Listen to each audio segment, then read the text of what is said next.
ప్రస్తుతం మనతో పాటు వెంగళరావు నగర్ మాజీ కార్పొరేటర్ మనోహర్ గారు ఉన్నారు. 5 సంవత్సరాలు బ్రహ్మాండంగా ఇంత అభివృద్ధి చేశారు. తర్వాత ఓడిపోవడం అనేది జరిగింది. నేను ఓడిపోయాను ఎప్పుడు ఫీల్ అవును. నాకు ప్రజలు ఎక్కువ ఓట్లు ఇచ్చారు. నేను దాన్ని గెలుపుగానే భావిస్తాను. జూబ్లీహిల్స్ ఎట్లుండబోతుంది sir? It's very tough battle. మీ పార్టీ గెలుస్తుంది అనుకుంటుంది? గెలుపులు కొంచెం దగ్గరగా ఉంటాయి. జూబ్లీహిల్స్ ఇప్పుడు చూసుకున్నట్టయితే దాదాపుగా 100 కోట్ల వరకు రీసెంట్ గా ఓపెన్ చేయడం అనేది కూడా జరిగింది సార్. అది స్టేట్ గవర్నమెంట్ అభివృద్ధి కాదంటారు? పర్ఫెక్ట్ క్వశ్చన్ అండి మీరు అడిగింది. జూబ్లీహిల్స్కి 100 కోట్లు ఎందుకు ఇచ్చావు? అనంతనగర్కి ఇవా, పక్కన కుకటపల్లికి ఇవా, ఇటు శేర్లింగంపల్లికి ఇవా? అంటే ఎలక్షన్ కలెక్షన్ ఇది Congress culture. 35% 40% minority vote bank. So Bharatiya Janata పార్టీని ఎందుకు నమ్మాలి? ఎంతసేపు అయినా జై శ్రీరామ్ హిందూ అనే ఒక ఓట్ బ్యాంక్ ని మార్చుకోవడం తక్కువ. బీజేపీ చేస్తుంది ఏంటి?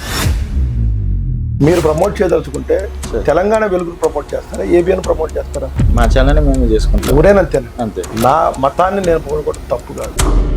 మేము ఎక్కడ ముస్లిం మతాన్ని ద్వేషించట్లేదు. ట్రిపుల్ తలాక్ చేసింది మేమే. ఎంతమంది మహిళలు హాయిగా ఉండాలి. 1,00,000 ఇళ్ళు కడతానికి కేసీఆర్కి కేటీఆర్కి జీతం అయిపోయింది. అక్కడ మా యోగి గారు 22 లక్షల ఇళ్ళు కట్టారు. దాంట్లో 7 లక్షలు ముస్లింస్కి ఇచ్చాం. బీఆర్ఎస్ బీజేపీ ఒకటేనా సార్? అదేమన్నా లోపల నడుస్తున్నాయా మీకు? భారతీయ జనతా పార్టీ అంటే నాగలో, ఇది నక్కే నాగలో లింక్ పెడతారు. ఇప్పుడు నిజంగా అండర్స్టాండింగ్ కాంగ్రెస్ బీఆర్ఎస్ సూట్ కేసులు మారుతున్నాయి అంతే.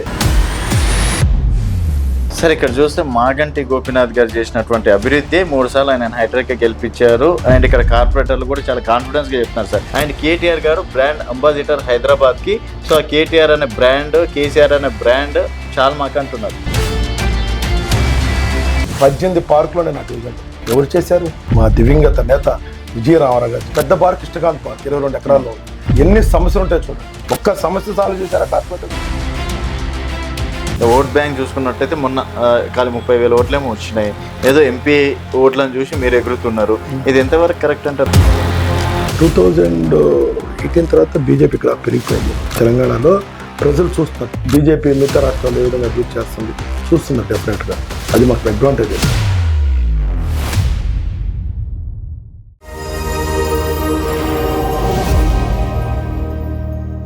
వెల్కమ్ టు తెలంగాణ వెలుగు. నేను మీ రాజు. ప్రస్తుతం మనతో పాటు వెంగళరావు నగర్ మాజీ కార్పొరేటర్ కిల్లారి మనోహర్ గారు ఉన్నారు. నమస్తే మనోహర్ గారు. వెల్కమ్ టు తెలంగాణ వెలుగు సార్. ఎట్లున్నారు సార్? Fine sir. బాగానే ఉంది అంతా.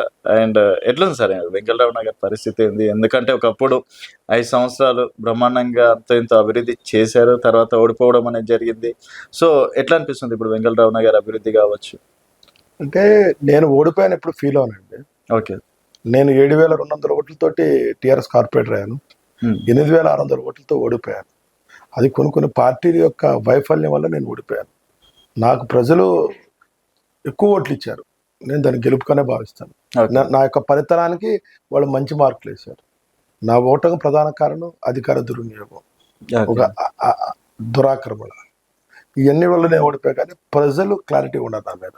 సో ఇప్పటికీ మనోహర్ నేను పార్టీ మారినా కూడా నన్ను ఆ విధంగా ఆదరించారంటే I really thankful to my Vengalrao people. And next కూడా మళ్ళీ ఆదరిస్తారు అనుకుంటున్నాను సార్? No doubt.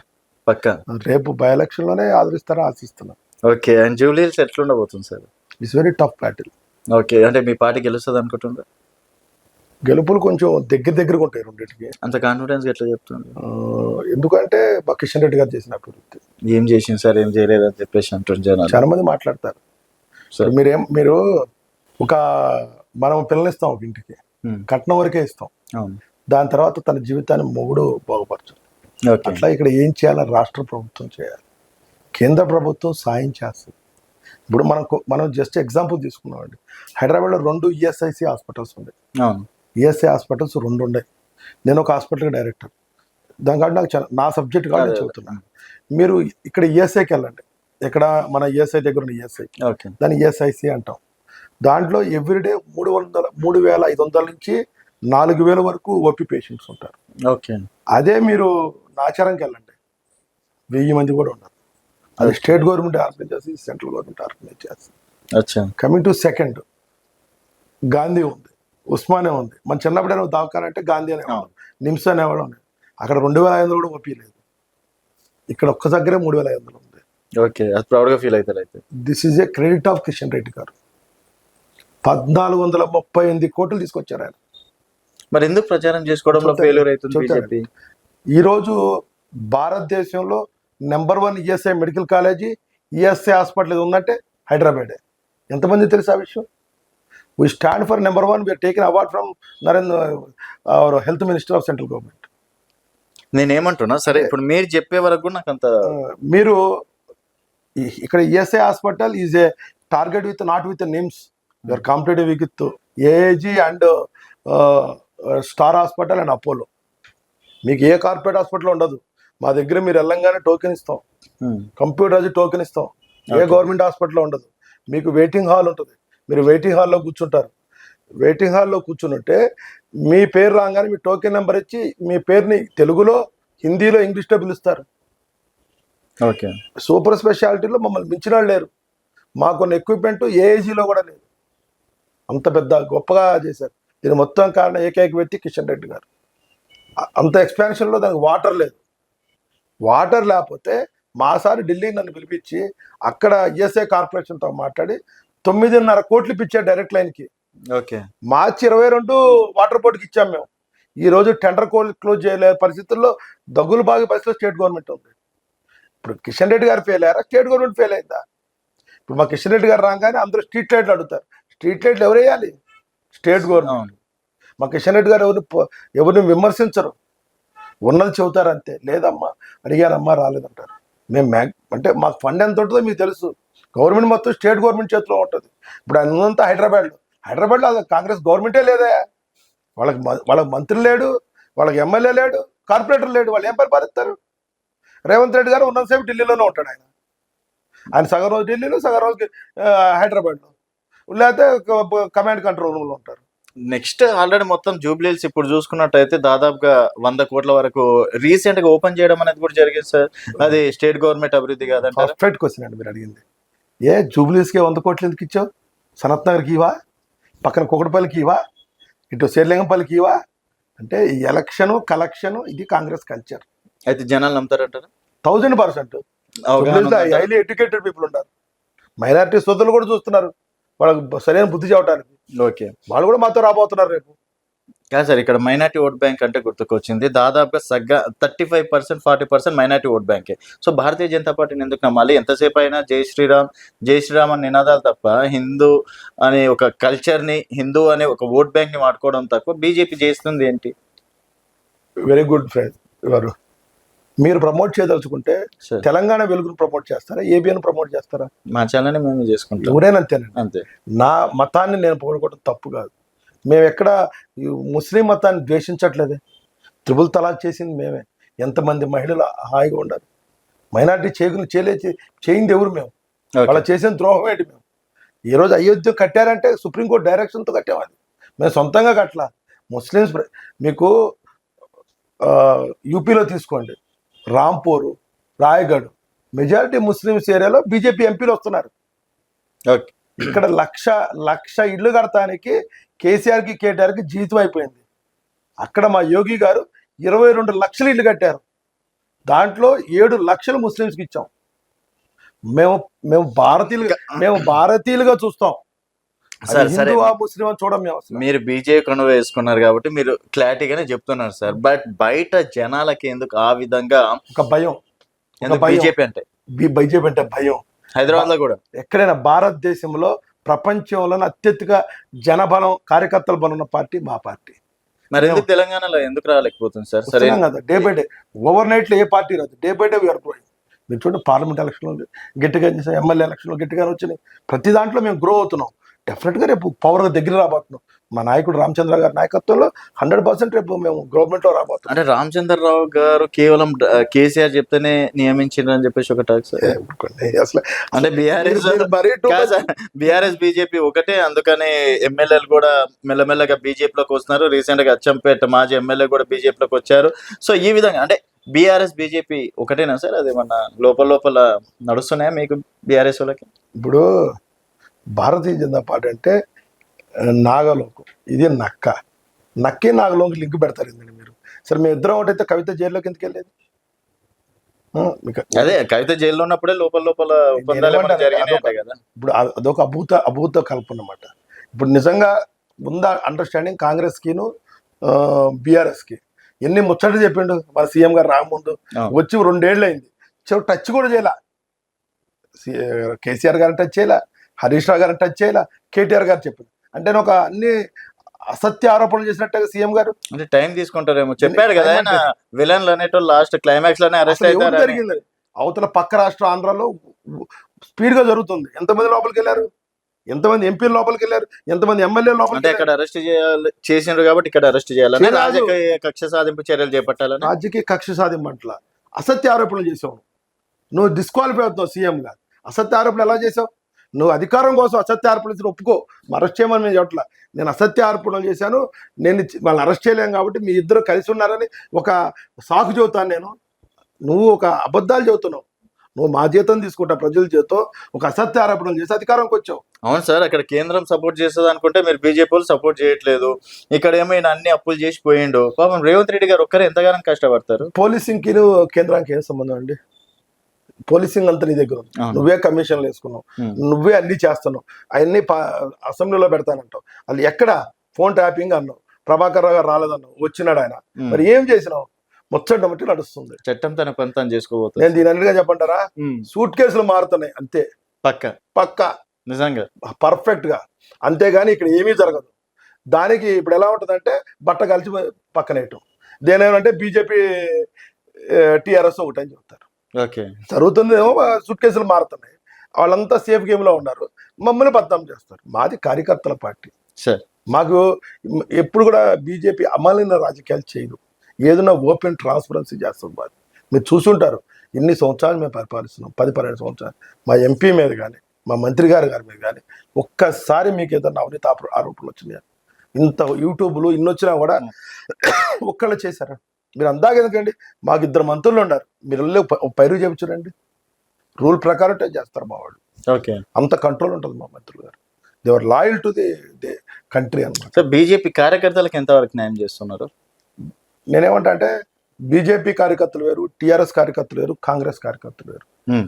మా కార్యకర్తలు దేశం కోసం పనిచేస్తారు, ధర్మం కోసం వాడుకుంటున్నారు కదా కార్యకర్తలు. దేశం కోసం పనిచేస్తారు, ధర్మం కోసం పనిచేస్తారు. వాళ్ళకి కావాల్సింది సుస్థిర పాలన. ఇప్పుడు స్వచ్ఛమైన పాలన నరేంద్ర మోడీ గారు ఇస్తారు. అది నరేంద్ర మోడీ గారి కోసం పనిచేస్తున్నాం, భరతమాత కోసం పనిచేస్తున్నాం, భారతీయ జనతా పార్టీ కోసం పనిచేస్తున్నాం. ఆస్తుల కోసం, అధికారం కోసం మేము పనిచేయట్లేదు. నేను అదే సార్, భరతమాతకి జిందాబాద్ అని కార్యకర్తలని వాడుకుంటున్నారు తప్పించి కార్యకర్తలకు ఏమి ఇవ్వట్లేదు బీజేపీ అంటున్నా నేను. మేము వేరే పార్టీలాగా మేము వాళ్ళకి భరతమాత జిందాబాద్ నేర్పం. భరతమాత జిందాబాద్ అని నేర్చుకుని మా పార్టీకి వస్తున్నారు. మేము ఎక్కడా వాడుకోవట్లా, వాళ్ళే గెలిపిస్తున్నారు మమ్మల్ని. మేము ఎక్కడ డబ్బులు పంచట్లా. మేము పరిచేది ప్రజాస్వామ్య ఎన్నికల్లో గెలుస్తున్నాం, అది మా కార్యకర్తలలో గెలుస్తున్నాం. వాళ్ళకే ఆనందం. ప్రతి దగ్గర మేము ఎందుకు గెలుస్తున్నాం? మా కార్యకర్తల బలం. ఇప్పటికీ సార్ జూబ్లీస్ లో కార్యకర్తలు అంత స్ట్రాంగ్ ఉన్నారా? స్ట్రాంగ్ పైన day by day where strength అని మీరు చూసుంటారు. జిహెచ్ఎంసీ ఎలక్షన్ లో దాదాపు 58,000 ఓట్లు తీసుకున్నాం. మళ్ళా ఎమ్మెల్యే ఎలక్షన్ లో డౌన్ఫాల్ అయింది 26. మళ్ళీ ఎంపీ ఎలక్షన్ నుంచి 65. రేపు 1 lakh టార్గెట్ పెట్టుకున్నాం. రీచ్ అవుతారా సార్? 100% కాన్ఫిడెంట్. కిషన్ రెడ్డి గారి నాయకత్వంలో 100% ఈ రోజు ఇప్పుడే జస్ట్ అయిపోయింది డ్వాక్రా మహిళలు పెట్టి. ఆ రెస్పాన్స్ చూస్తే అదిరిపోతుంది. సార్ ఇక్కడ చూస్తే మాగంటి గోపీనాథ్ గారు చేసినటువంటి అభివృద్ధి 3 సార్లు ఆయన హైడ్రాకి గెలిపించారు. అండ్ ఇక్కడ కార్పొరేటర్లు కూడా చాలా కాన్ఫిడెన్స్ గా చెప్తున్నారు సార్ మేము చేసినటువంటి అభివృద్ధి. వెంకటరావు నగర్ గురించి చెప్తాను. సో డ్రైనేజ్ వ్యవస్థ కావచ్చు, రీసెంట్ గా 2-3 పార్కుల విషయంలో కావచ్చు, లైటింగ్ విషయంలో కావచ్చు, ప్రతి క్షణం మేము ప్రజల కోసం పాటుపడుతున్నాం. మా అభివృద్ధి మాకు గెలిపిస్తుంది. అండ్ కేటీఆర్ గారు బ్రాండ్ అంబాసిడర్ హైదరాబాద్ కి. సో ఆ కేటీఆర్ అనే బ్రాండ్, కేసీఆర్ అనే బ్రాండ్ చాలా మాకు అంటున్నారు. Your valid question. Maganti Gopinath గారు గెలవలా. ఒకసారి టీడీపీ వ్యూ, ఒకసారి టీఆర్ఎస్ వ్యూ, మూడోసారి క్యాండిడేట్ వీక్ అపోనెంట్. ఎప్పుడు కూడా 10-15 వేలతోనే గెలిచింటారు. పక్కన కృష్ణారావు గారి మెజార్టీ ఎంత, ఇక్కడ తలసాని శ్రీనివాస్ యాదవ్ గారి మెజార్టీ ఎంత, అరగపూడి గాంధీ గారు ఎంత. చావులొట్టబోయి గెలుపది గెలిపేనా. అదేంటంటే టీడీపీలో అప్పుడు సెటిలర్స్ అందరూ 1 side ఓటేశారు. ఏ పార్టీ చూసుకోలేదు ఆ రోజు వేశారు. తర్వాత టీఆర్ఎస్ కొంత వేవ్ ఉండే ఆ రోజు, మీరు చెప్పింది కరెక్ట్, ఆ వేవ్లో గెలిచారు. మూడోసారి కూడా అవతల క్యాండిడేట్ కదలలేక వచ్చిన వేవ్. దీంట్లో మేము కొంత వెనకబడ్డది కరెక్టే. ఈసారి మేము కూడా అన్ని ఓవర్కమ్ అయ్యి ముందుకు వస్తాము. ఇక అభివృద్ధి అంటారా, నా డివిజన్కే వస్తాం. మీ డివిజన్కే చెప్పాను. 18 పార్కులు ఉన్నాయి నా డివిజన్లో. 18 పార్కులు ఎవరు చేశారు? మా దివంగత నేత విజయరామారావు గారు చేశారు. ఈ 18 పార్కుల్లో మీరు ఎప్పుడైనా మీరు వెళ్ళండి. ఏ పార్క్, ఎనీ పార్క్ యూ చూసి, పెద్ద పార్క్ కృష్ణకాంత్ పార్క్ 22 ఎకరాల్లో ఉంది. ఎన్ని సమస్యలు ఉంటాయో చూడండి. ఒక్క సమస్య సాల్వ్ చేశారా కార్పొరేటర్స్? ఈ 18 పార్కుల్లో ఏ బ్లాక్ పార్క్ని అన్నిట్లో డబ్బులు కూడా రావట్లేదు వాళ్ళు జిహెచ్ఎంసీ, దాన్ని అడిగేవాడు లేరు. అన్నిట్లో ఎక్విప్మెంట్ అన్ని ఖరాబ్ అయిపోయి ఉంది. కృష్ణకాంత్ పార్క్ అయితే ఆ ముందు అయితే ఒక నైట్ బజార్లా తయారు చేశారు. అలా కృష్ణకాంత్ పార్క్ ఆ విధంగా తయారు చేయొచ్చా? మీరు ఇప్పుడు వెళ్తా ఈవినింగ్ చూసుకోండి, అది మార్కెట్ లాగా ఉంటుంది కానీ పార్క్ లాగా ఉండదు. వీళ్ళు చేసిన అభివృద్ధి ఏంటి చెప్పుకోవడం అనమాట. బడాయిలు ఎక్కువ, పని తక్కువ. సో మీ హయాంలో ఏం చేసింది సార్? సరే, మీరు కార్పొరేటర్ మీరు చేసినటువంటి సక్సెస్ లేదు. ఇదే కృష్ణకాంత్ పార్క్ అండి. ఇదే కృష్ణకాంత్ పార్క్కి నేను ఆ రోజు ఉన్న కేటీఆర్ గారితో నా యొక్క సత్సంబంధాల వల్ల 8 కోట్ల రూపాయలు తీసుకొచ్చాను. 8 టూర్స్, ఓపెన్ జిమ్ల కాడ నుంచి ఎవ్రీ ఇయర్ ట్రాకింగ్, మళ్ళీ సమ్మర్లో లేకుండా వాటర్ ట్యాంకర్తో చేయటం, బయట డ్రైనేజ్ వ్యవస్థ క్లీన్ చేయటం, కొత్తగా వాష్రూమ్స్ అన్ని కట్టించాను. అట్లా ప్రతి విషయాన్ని నేను దగ్గర నుండి చూసుకున్నాను. ఓకే, అంటే అప్పుడు వారు దత్తత తీస్తున్నారు, వారు నాకు ఫండ్స్ కూడా ఇచ్చారు. అదేవిధంగా కృష్ణకాంత్ పార్క్ బయట వాటర్ నిలబడతాయి, దాని గురించి నేను స్పెషల్ లైన్ వేయించాను. ఆ వాటర్ నిలబడకుండా వచ్చిపోయే వాళ్ళకి ఇబ్బంది లేకుండా చూడండి, ఎంత వర్షం వచ్చినా దాని ముందు వాటర్ రాదు ఈరోజు. దానికి పూడికి తీపి ఇట్లా 3 సంవత్సరాల నుంచి ఇల్లు చేసేది దేవుడేరు. అసలు నిజంగా కార్పొరేటర్కి బడ్జెట్ ఉండదండి పెద్దగా. కార్పొరేటర్ ఏంటంటే ఉన్న విధుల్ని, ఇప్పుడు మీరు ఎలా ఉంటారు, మీరు ఇంటర్వ్యూ చేస్తుంటే మీ కెమెరామెన్ ఆపరేట్ చేస్తాడు అంతే, కెమెరామెన్ ఇంటర్వ్యూ చేయడు. ఇది ఎమ్మెల్యే పోస్టు, అది corporator post. Okay, anchor is MLA, that is a corporate. Corporate అంటే వీధి దీపాలు వెలుగుతున్నాయో చూసుకోవాలి. మీరే వెళ్ళి చెక్ చేసుకోండి. ఇప్పుడు నేను ఈ లైన్ నేనే వేయించా. అట్లా కొత్తగా ఏమి వేయించారు ఇప్పుడు? నేను వచ్చే ముందు GTS వరకు లైన్ శాంక్షన్ చేయించా. 5 సంవత్సరాలు లైన్ కూడా 2 లైట్లు వేయలేకపోయారు. ఓకే, మరి ఎందుకు సార్ జనాలు 1400 ఓట్లతో మిమ్మల్ని? నేను చెప్పే కదా, నేను ఓడిపోలేదు. ఓకే, అంత భలే నేను ఓడిపోయాను. ఇప్పుడు కూడా ఒప్పుకోను. 7200 నుంచి 2600 ఓడపంటారా గెలుపంటారా మీరు? వారు చేసిన ఒక అరాచకం, అధికార దుర్వినియోగం ఎంత దారుణం అంటే, నా ఎలక్షన్ ఏజెంట్ని 7:30కి అరెస్ట్ చేశారు. నా వెనకాల తిరిగే వాళ్ళు జీపుల్లో తీసుకెళ్ళిపోయారు. ఒక అరాచక వ్యవస్థలో గెలిచారు అంతే. అది ఒక అరాచక ఎమ్మెల్యే, ఒక 2 ఎమ్మెల్యేలు తిరిగారు. ఓకే, 2 ఎమ్మెల్యేలు. మిర్యాలగూడ నుంచి ఎమ్మెల్యే కూడా ఇక్కడ తిరిగాడు, 2 వీలర్ మీద తిరిగాడు. విచ్చలవిడిగా డబ్బులు పంచారు. నేను అప్పటికి పోలీసులు అడిగారు, నువ్వు కూడా పంచుకో అన్నారు. ఓకే, ఎందుకంటే హైకోర్టు డైరెక్షన్ ఉంది, లోకల్ బాడీ ఎలక్షన్లో ఎమ్మెల్యే కానీ ఎంపీ కానీ తిరగకూడదని. వాళ్ళు నేను 7 గంటల తిరుగుతూ మాట్లాడితే 6:30కే తిరగటం మొదలెట్టారు ఎమ్మెల్యే గారు. ఓకే, అండ్ ఇప్పుడు మనోహర్ గారు బయట జనాల్లోకి వెళ్తే, ఆ రోజు మీరు మంచి చేశారయ్యా, ఈ పని వల్ల మేము సంతోషంగా ఉన్నామని ఏ ఒక్కరనే చెప్తారా సార్? నేనేమంటా అంటే, ఒక్కరు చెబితే మనోహర్ ఫెయిల్ అయినట్టు. నేను 1000కి తక్కువ చేస్తే మనోహరే కాదు. వెంకటరావు నగర్ వెళ్ళి ఎక్కడ ఏ మూలకి ఈ రోజు నేను ప్రయత్నం చేస్తున్నాను అంటే బై ఎలక్షన్ గురించి నాకు ప్రజాబలమే నా బలం. ప్రజల్లో నాకున్న మంచి పేరు, జనాలు గుర్తు పెట్టుకున్నారా మిమ్మల్ని? ఈ రోజు కూడా జనం గుండెల్లో నేను ఉండాలని భావిస్తున్నా. జనానికి నేనేమంటా అంటే, నేను చేశాను ఎవరినే నేను మానవతా దృక్పథంతో వచ్చాను. ప్రతి ఒక్కళ్ళు ఓన్ చేసుకున్నాను. ఇప్పుడు ఇప్పుడు నాలాలు పొంగుతాయండి, నేను నాలను ఆపలేను, కానీ నేను వాళ్ళ ఇళ్లలో కూర్చున్నా. నేను ప్యాంట్ మార్చేసి కూర్చున్నా. నాకు అది ఫ్యాషన్. పేద ప్రజల దగ్గరికి వెళ్తాం, వాళ్ళతో ఉంటాం. వాళ్ళకి టిఫిన్ లేకపోతే ఇడ్లీలు తెప్పించాను. మ్యాటర్ ఆఫ్ స్మాల్ థింగ్, ఆప్యాయతను పంచాను. నేను వాళ్ళ ఒక తమ్ముళ్ళ నుంచున్నా, ఒక అన్నలా నుంచున్నా, ఒక కొడుకులా నుంచున్నా.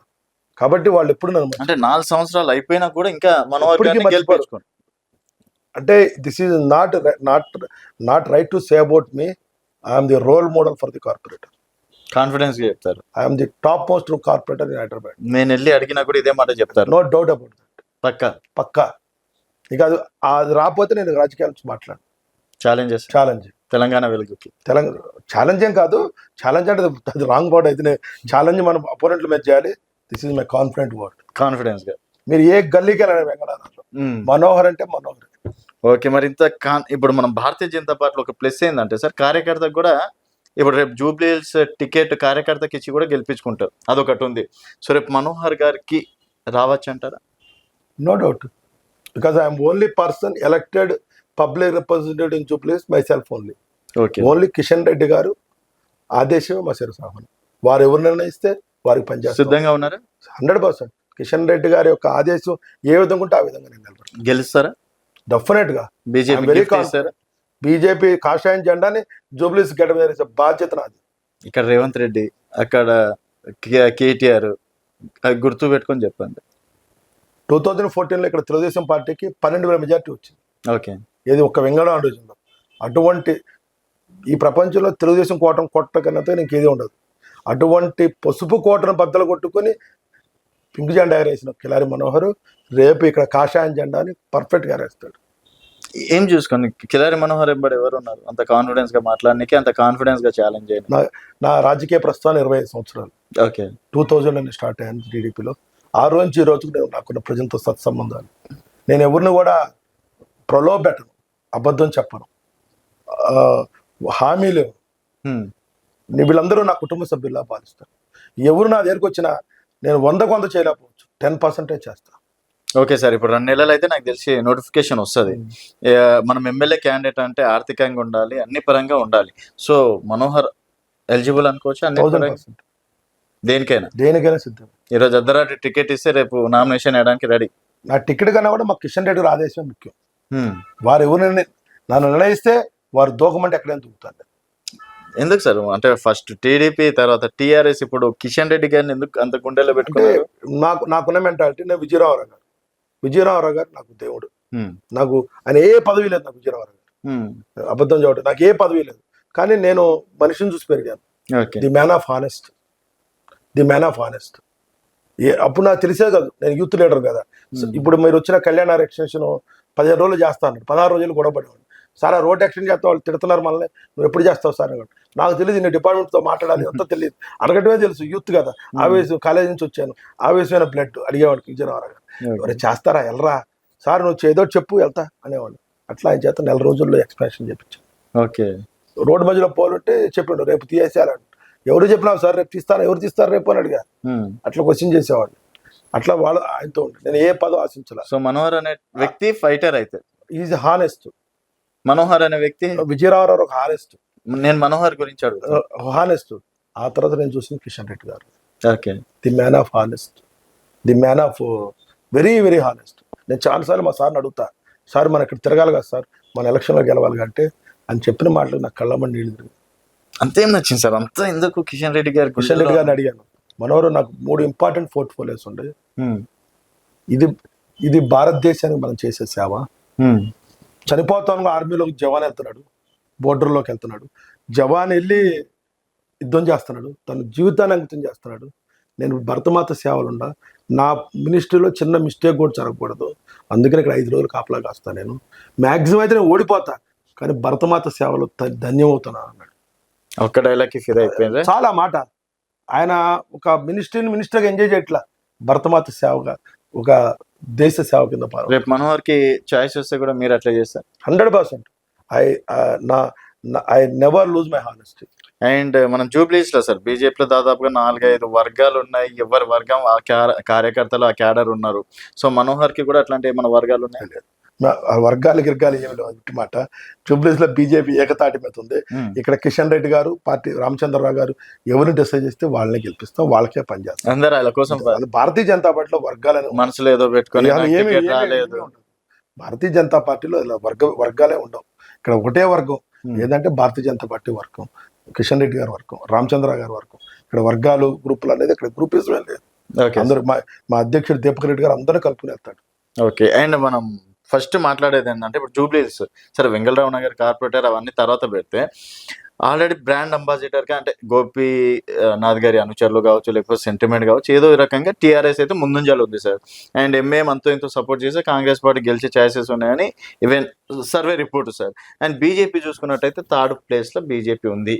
వీళ్ళిద్దరిని దాటుకొని ఏం మంత్రం వేస్తారా, ఏం చేసి ఫస్ట్ ప్లేస్కి వస్తారు అంటున్నాను. వాళ్ళ ఫైటే మా ఎలక్షన్. వాళ్ళ ఫైట్ మీ ఎలక్షన్ ఎట్లయితుంది? వాళ్ళిద్దరూ గట్టిగా పోటీ పడ్డారు అనుకోండి, ఓట్లు డివైడ్ అయ్యాను అనుకోండి, మేము గెలిచిపోతాం. అంతేగాని మీరు మేము చేస్తున్న ఈ అభివృద్ధి అని మాత్రం చెప్పుకోరు. చూతానండి, 3,90,000 ఓట్లు ఉన్నాయి. ఇంకా పెంచుతారు, జాయిన్ చేసుకుంటారు, 4 లక్షల దాకా వెళ్తుంది. మీకు మాక్సిమం 2 లక్షలు పోల్ అవుతాయి. ఓకే, మేము ఆల్రెడీ 65,000 రీచ్ అయ్యాం. మా సార్ చూసి నేనేమంటున్నాను, మోడీని చూసి చేసిన ఓట్లు, మోడీ గారిని చూసిన ఓట్లు. రైట్. అంతకుముందు మరి జిహెచ్ఎంసీలో 58,000 వచ్చినాయి కదా. ఓన్లీ మేము ఎమ్మెల్యే అప్పుడే డౌన్ఫాల్ అయ్యాం. Okay. జిహెచ్ఎంసీలో 58,000 వచ్చినాయి, 65. అది చాలా పెద్ద డిఫరెన్స్ కాదు కదా. 100 నో డౌట్ అబౌట్ మోడీ గారు కోట్స్ ఉండే, everybody will has to accept. Kishan Reddy గారు కోట్స్ ఉండే, everybody has to accept. Okay. దానికి ఉంది నేను కాదన్నాను. ఇది క్రూషియల్ అండి. పీపుల్ ఆర్ ఇప్పుడు టీఆర్ఎస్ తో వెక్స్ అయిపోయారు జనం, కాంగ్రెస్ తో డబుల్ వెక్స్ అయిపోయారు. 2 సంవత్సరాల నుంచి హైదరాబాద్ లో అసలు గవర్నమెంట్ ఉందా లేదా పరిస్థితి ఉంది. మీరు చూసుంటారు, నిన్నగా మన కోడిపల్లిలో పాపం చంపేటు, అది ఎన్ని ఇన్సిడెంట్లు జరుగుతుంది మీరు చూసుంటారు. అసలు నిన్న విద్యుత్ ఘాతం ఎంత దారుణం. దానికి ఏదో రెక్టిఫై చూడమంటే తీగలు కట్ చేయమంటాడు. అది అసలు హైదరాబాద్ లో మీ ప్రాబ్లం వస్తే ఎవరు జరిగి వెళ్ళాలి మనం? సో ఇక్కడ మీకు కాంగ్రెస్ అనేది పోటీ లేదు. నేనేమంటాను, కాంగ్రెస్ టీఆర్ఎస్ చీల్చుకుంటాయి ఓట్లు, మేము గెలిచిపోతాం. మధ్యలో ఎంఏఎం కూడా ఉంది కదా సార్. ఎంఏఎం పోటీ చేయరు కదా, వాళ్ళు ఎవరో ఒకళ్ళ పక్కన చేరాల్సిందే. మైనార్టీ ఓట్ బ్యాంక్ కూడా మీకు పడుతుందా? మైనారిటీ మొత్తం కాదు కానీ ఇంటలెక్చువల్ మైనారిటీస్ మాకేస్తారు, భరతమాతను నిర్మాణించే మైనారిటీలు మాకేస్తారు, మహిళలు మాకేస్తారు. ఇక్కడ ఒక కార్పొరేటర్ లేరు మీరు. ఓట్ బ్యాంక్ చూసుకున్నట్టయితే మొన్న ఖాళీ 30,000 ఓట్లేమో వచ్చినాయి. ఏదో ఎంపీ ఓట్లను చూసి మీరు ఎగురుతున్నారు. ఇది ఎంతవరకు కరెక్ట్ అంటారు? మనం మీరు చూస్తుంటారు 2018 తర్వాత బీజేపీ గ్రాఫ్ పెరిగిపోయింది. ఈరోజు తెలంగాణలో ప్రజలు చూస్తున్నారు బీజేపీ కంటే. బీజేపీ మిగతా రాష్ట్రాలు ఏ విధంగా అభివృద్ధి చేస్తుంది చూస్తున్నారు. డెఫినెట్ గా అది మాకు అడ్వాంటేజ్ అవుతుంది.